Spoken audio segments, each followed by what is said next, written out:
Hello, it's Mark, Smartieslyftdriver. We love Smarties, and we love driving for Lyft. Most importantly, I enjoy meeting the young people that I meet on a nightly basis. And as the Smartieslyftdriver, I've shared some of these, what I call stories from the road. Had an experience tonight that really hit home based upon some other discussions that I've had recently and with other passengers, but this one was pretty unique. I've expressed a lot of frustration with the education system in America. California, I think, is 49th in the United States in student scores. I'm frustrated because it seems that schools aren't teaching reading, writing, and arithmetic anymore, and social promotion is important. We wouldn't want anybody to feel left behind. There's a number of things that I find troubling. Teaching things that have to do with parenting issues, teaching social issues, teaching things that have nothing to do with the learning that needs to happen so people can move forward into their professional lives. But at any rate, that's kind of where it is. And but this conversation that I had, I picked up a guy. He's my first rider. I love it when a first rider just blows you away. And David got in the car, and we started talking about, I don't know how college came up. I think I mentioned that some of the money that I make with Lyft goes towards my kids' college accounts. But and he mentioned, he goes, I'm not a fan of college. He goes, I don't think that everybody needs college. It's all we hear anymore is that you got to get ready for college. You got to go to college. College this, college that. And he said, I asked him, I said, what industry are you in? He goes, I'm actually in internet marketing. And it seems like he does pretty well for himself. I dropped him off at an office and talked about how he, has crafted a career using technology, using the internet, and whether it's Instagram, YouTube, or some of the other media that I have no idea that they exist or what they are.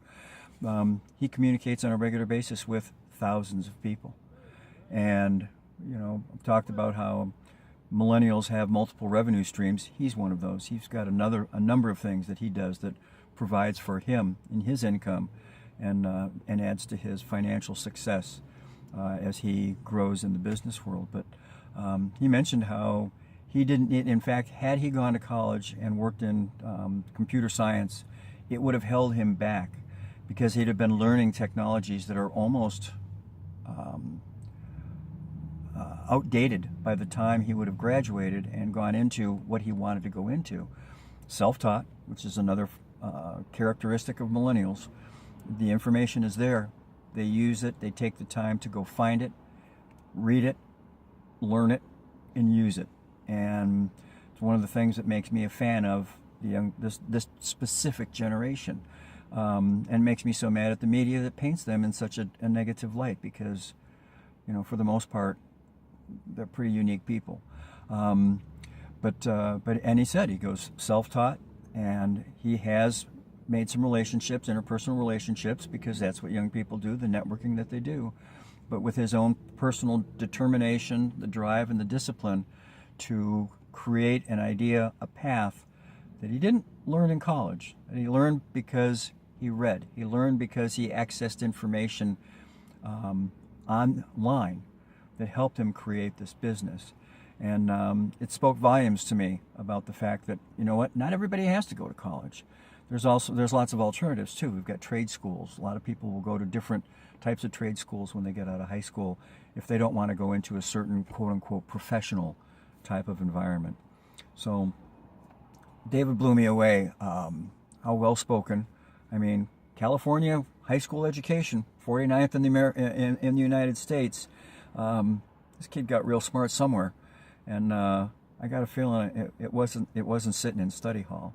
So one of the things that makes this gig for me so interesting and unique is that each and every day, oftentimes multiple times during the day, I learn something pretty amazing about these amazing young people in America. So at any rate, that version of a story from the road, they'll always be positive. If you've got some negative stuff you want to talk about, go find somebody else. I don't have time for it. Life is too short. Why I'm frustrated with the media, because if it bleeds, it leads mentality is absolutely wrong. I'd like to try and tell you the truth as I've learned it and understand it, and it's explained to me in my experiences. I'm not saying that I'm smart. I'm just saying that I have a really unique opportunity to observe a pretty amazing segment of American population, and each and every day is unique and interesting and new and fun, and I'm really, really lucky and even blessed that I'm able to have something like this to help provide for my family that is so doggone interesting and enjoyable. So go make it a good day. Don't wait for something good to happen to you to determine how your day is going to be. Go make it a good day. And I hope I get to do one of these again soon. And thank you very much.